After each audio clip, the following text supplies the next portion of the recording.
Welcome to the Creole Collective podcast, where we create together with Jesus. We're so happy that you can join the two of us. I always say the illustrious, but I'm not going to use any adjectives. We're just Jeff and Mike. I think for the next episode, you should use an overabundance of adjectives to make up for not using any.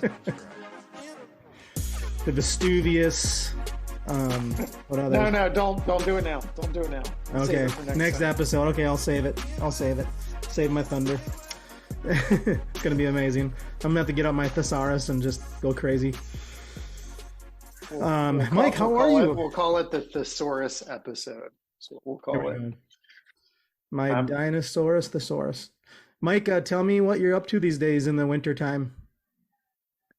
Yeah, man. Our listeners are desperate to know.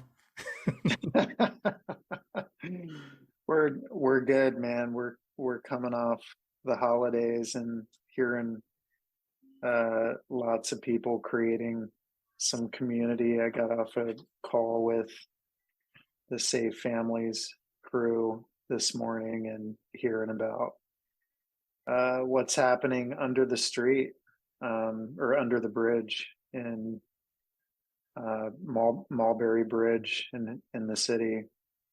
There's a huge homeless population there, living in tents. 70 people living there in tents under the bridge, and they don't want food.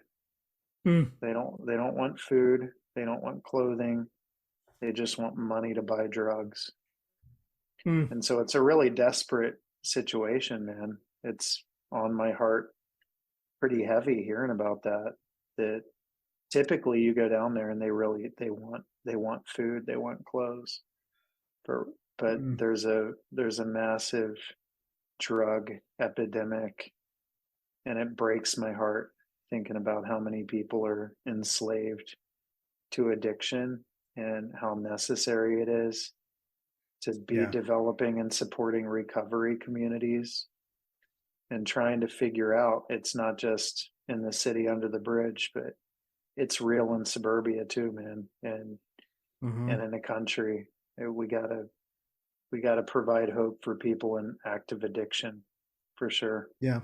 Weren't you and I just talking about a minute ago before we started recording that everyone, especially for the holidays, people just a lot of times just are struggling, right? And they need someone to talk to. Even people that are listening, part of our Creole collective, need people just to listen to them. You guys feel sometimes probably a little outcast, these creative types that are out there on the highways and the byways just creating things and feeling kind of lonely. And we all need people to listen to us, whether we're addicted to something or not addicted to something. But especially in the cases of severe addiction, there's so much need.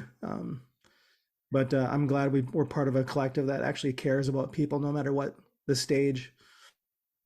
Yeah, and it's I think it's a good episode for it, Jeff, because I think that we all have various addictions that we're enslaved to, whether it be drugs, alcohol, Netflix, chocolate, whatever it is. Way too close to home, bro. Way too close to home with the chocolate addiction. It's a thing. I think if we really want to help people on this stuff, you gotta lose the judgmental spirit, because people aren't going to open up about this stuff unless they realize that the scoreboard is unplugged and that we come offering freedom and grace, not judgment and you better get your crap in order and make it better this week. Right. And that's the game. That's the name of the game in our culture, right? It's like if we're on social media all day comparing ourselves against each other, wondering why does that person have that? I need that. We're always judging each other according to different standards or the way we think it should be, right? Oh yeah, for sure, man. And I think unless people sense that we're for them, and not just because we're acting like we're for them so we can help, but because we realize that we are them with whatever struggles, issues, challenges that we have, that we're the same. I mean, we got issues ourselves. We can't help people unless they sense like this person can relate to me and they Yeah. understand what I'm going through. Isn't that a big part of the idea of the incarnation, is we have a God that can sympathize with us in every way, who was tempted as we are, who gets us and understands us. And so the act of non-judgment as we walk with people through a variety of issues. My son um, is talking about a group of his friends at school, Jeff, that he's scooted down from the lunch table and he's been sitting by himself the last couple of days. Mm, And as a dad, man, that breaks my heart, yeah. because I love my kid, but he's telling me why. And it's because these boys that he's been hanging out with are making sexual references the whole time. They're like touching each other's Hmm. legs. There's like uncomfortable conversation and behavior and like crude joking going on, that he's just uncomfortable with the flavor of the conversation. And it goes back to the fact that, you know, three of the kids sitting next to him, 10 years old, are addicted to porn. Right. Yep. So we got these holes people are trying to fill, whether it's through drugs or pornography or, you know, alcohol or whatever it is, that people need hope in Jesus, and they're not going to find it if they sense that we're wagging our fingers at them. Right. And the unconditional love that is only found in Jesus. My wife and I were watching a documentary about, I think it's called Generation Wealth or something like that, but shout out to the documentary. But talking about the porn industry a little bit too, and other industries that are created to separate us from them, kind of create a false us versus them narrative. Like, here's them, they have all this and they're beautiful, and here's you, you don't yet. So even the porn industry, the behind all of that sex and, you know, the physical stuff, is this false dichotomy of judging each other against each other. I'm not that beautiful, I'm not that sexy, you know, I need that, or if I connect to this, then I'm part of that crowd. And Jesus obviously does something different, right? He comes in and he like tells stories about the Good Samaritan, who at the time people hated talking about Samaritans, and he just like broke down all these like barriers to include people together and to bring people together through his grace. And I love how Jesus just cuts right through all that BS. Yeah. Yeah. I just had breakfast yesterday morning with a guy who's starting a porn recovery ministry, and he was an addict for over a decade, and sharing some of his own story.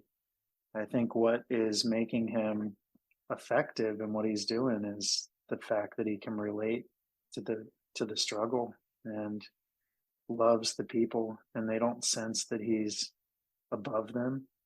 And for him to be able to help them connect the dots to the number of people that are in that industry because of human trafficking, and people are just not aware of some of what's behind the brokenness and the Yeah. pain. And so yeah, man, it's a hurting world that needs to be not given the finger, but given a hug Yeah. and embraced and Yeah. shown Even that even you're the woman, you know, whatever, caught in adultery, caught in sin, whatever the text is there. I don't have it in front of me, but sexual sin. Jesus was pretty good about loving the person that was either accused or caught up in sex. Even the woman at the well had several husbands.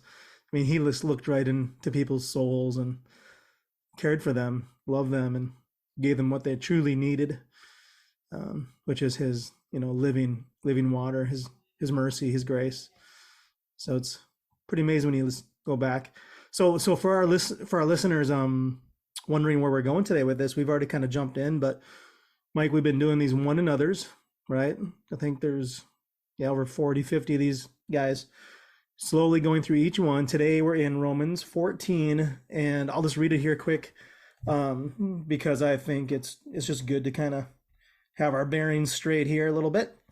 But he's responding. You mentioned drugs, alcohol, some of the issues, some of the gray issues of conscience, freedom, conscience, drinking, observing days, which days are more holy than others. That's what was going on in Romans 14 here. So can we eat all things? Can we drink all things? What's going on? Paul says in Romans 14, verse 13, therefore, let us not pass judgment on one another any longer, but rather decide never to put any stumbling blocks or hindrances in the way of a brother. So, and you can obviously get the context.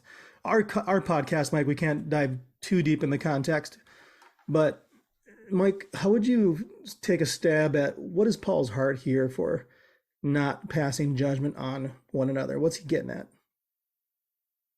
Yeah, I mean, I think that what's behind it, Jeff, is that we recognize that we are the person that we pass judgment on. And I think that's made clear in another text that says, when you pass judgment, you condemn yourself because you practice the Yep. same things. And so the idea being that we all have to acknowledge that we've got areas where we're potentially vulnerable. We all do, Right right? on. So some people, Don't talk about my chocolate addiction again, though. That's it, man. It runs deep. It runs deep. It's the peanut butter blossoms, is what it is, man. Reese's. That's what Reese's. does it for me. Yeah. I think that if you have a couple, for example, Jeff, that one is a spender and one is not a spender, maybe the person who their struggle is to put a bunch of random crap in the Amazon cart and spend money they don't have. They shouldn't have access to the Amazon cart or to credit cards. Maybe their spouse should be running that, because that's a real temptation for them to blow money they don't have. And maybe for another person, the challenge is like their struggle and addiction is with Netflix, and they just need to get rid of it because they spend countless hours every night just not connecting with their kids or their spouse, watching shows that they're addicted to. Yeah, bro, I gotta tell you a quick story about the Amazon thing. I'm so guilty about this. It was like one late night. It was like 12 a.m. I was on my couch. I got out my Amazon Prime app and I'm like, what are the top selling things right now on this category or whatever? I saw like a bunch of stickers and water bottles and all, like light, string lights and all these random, just all the crap you don't need, right? And so I just bought a bunch of stickers for my kids and a bunch of string lights for their beds. And they're like, Dad, did you have like a late night Amazon bender or something? Yep. It was pretty, but they have amazing stickers on their water bottles now. You're like, yeah, maybe I did. Don't judge me. Do not pass judgment on your father. You've got your own issues. You want me to start naming them? I'll write them in the sand. You won't shut up. Exactly. Hey, I got a question for you. So a lot of people use this to kind of like, don't put, if you drink a beer, if you drink two beers, that whole old argument, like don't, if you have someone that's a drunk, obviously don't drink in front of them. But a lot of times it doesn't get talked about what the person's response is to the person. Like you're in a mixed setting and the person has the beer, but if you're the one that abstains because of your conscience, then that's fine. Sometimes it doesn't get talked a lot about where that person can't give out judgment to the person that does drink. Talk about that back and forth responsibility a little bit. Are we practicing those things well enough, do you think, when it comes to this passage? Yeah, Jeff, there are so many different areas. You mentioned the drinking one, but another one is Halloween.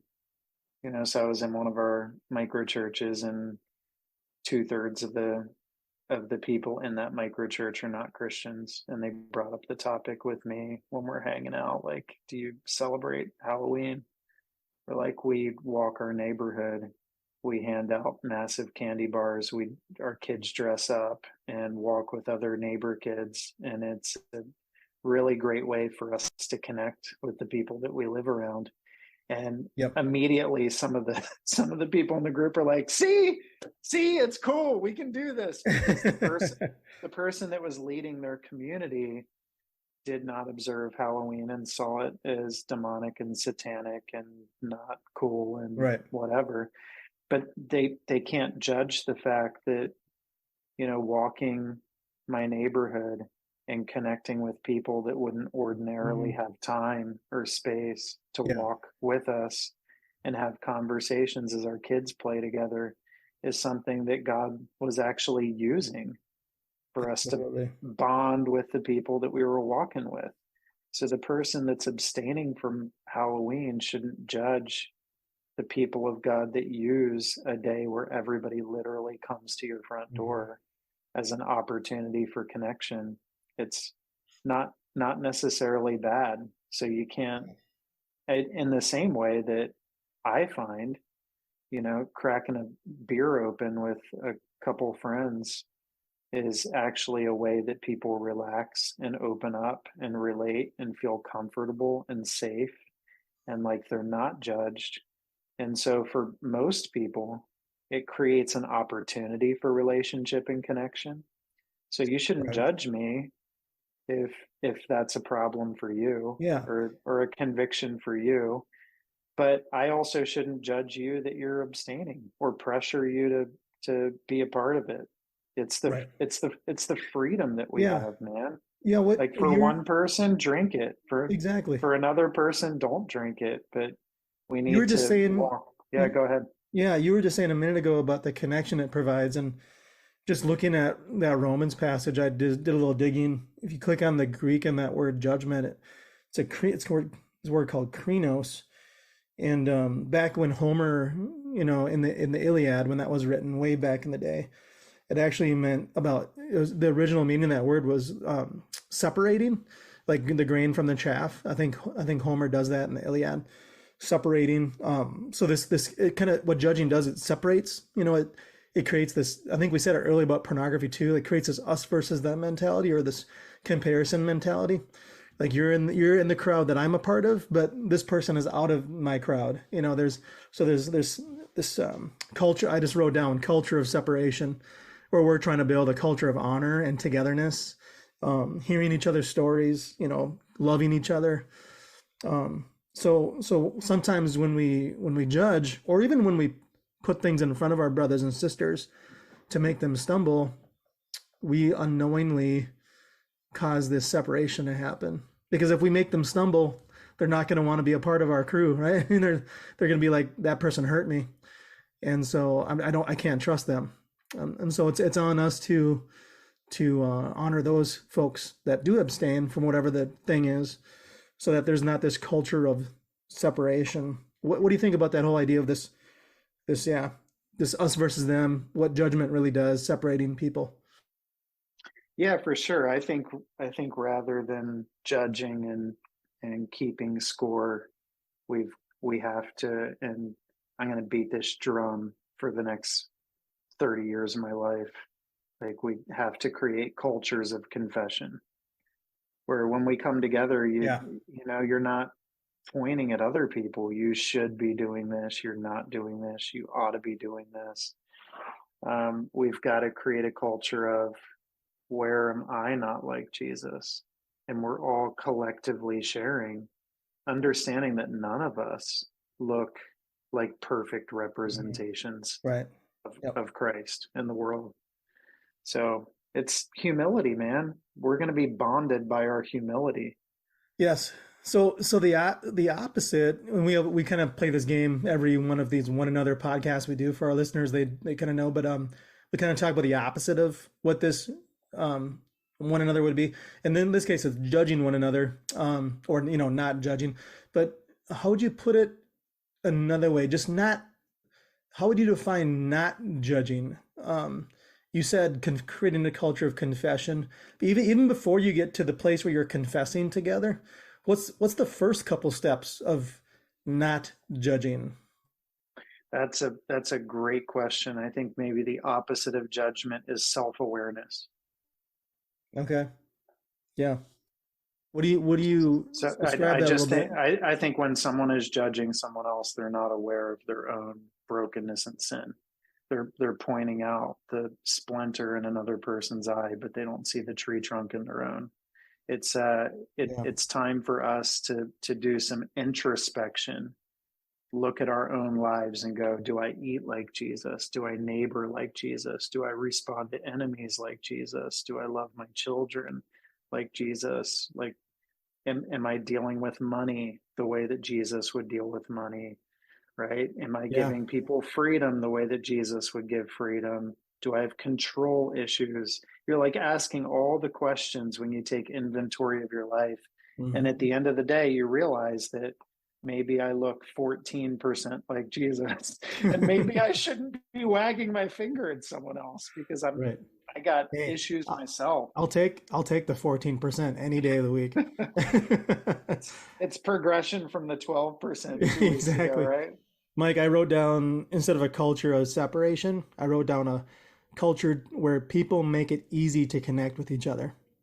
So even at my workplace where I'm a chaplain at, it's like these people eat there, those people eat there, the engineers stick together, the tech guys stick together, the IT guys stick together, and people rarely connect together. And so my passion always, until the day I die, is to help different groups of people connect and intersect and actually give a damn about each other. And so I love like just creating a culture to make it easy for people to connect. What do you think about Mm. that? Is that off base? Where am I at there with that one? Yeah, I mean, I think they're hand in hand. I'm not going to connect with you if I sense that you feel like you're superior to me. And so, self-awareness in a culture of, just confession and humility actually causes people to feel like I belong Hmm. Yeah. here. I belong here. I don't have to pretend here. I don't have to impress anyone. Right. Yeah. And I've found like if you can have someone in a car ride with you, this is kind of a weird random thought to kind of end the podcast, but if you can get in the car with someone and like go somewhere and have like some kind of like personal time where you're talking and just like being two human beings in front of each other, whether it's a car ride or lunch, but something about like being in the same place together in a little more intimate space, like a car ride or a lunch, something like that. It's like you just start connecting the dots. And yeah, we might be different. We might have different convictions about all kinds of things, but I think we have to look for ways. What's the easy ways to connect with people? Yeah, man, because you use the car analogy. I'd say, my car probably has Chick-fil-A wrappers on the floor, you know, Mikey's jacket laying in the back seat, a pair of gloves smushed in between the door and the seat, just messy, imperfect.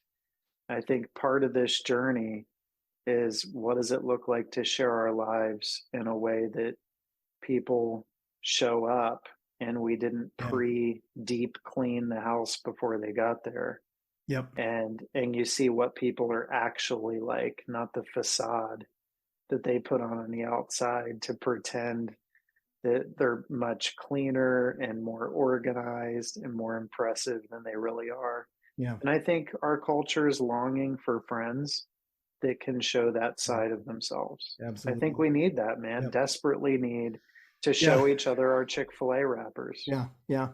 And in our homes, in our cities, in our schools, in our workplaces, I mean, where can we make it easy for people to connect? And how can we be a part of those things, even though we might not prefer, to do all this stuff, like looking for those opportunities. Hey, Mike, real quick, before we wrap things up, how can people connect with Creo? What's the best way?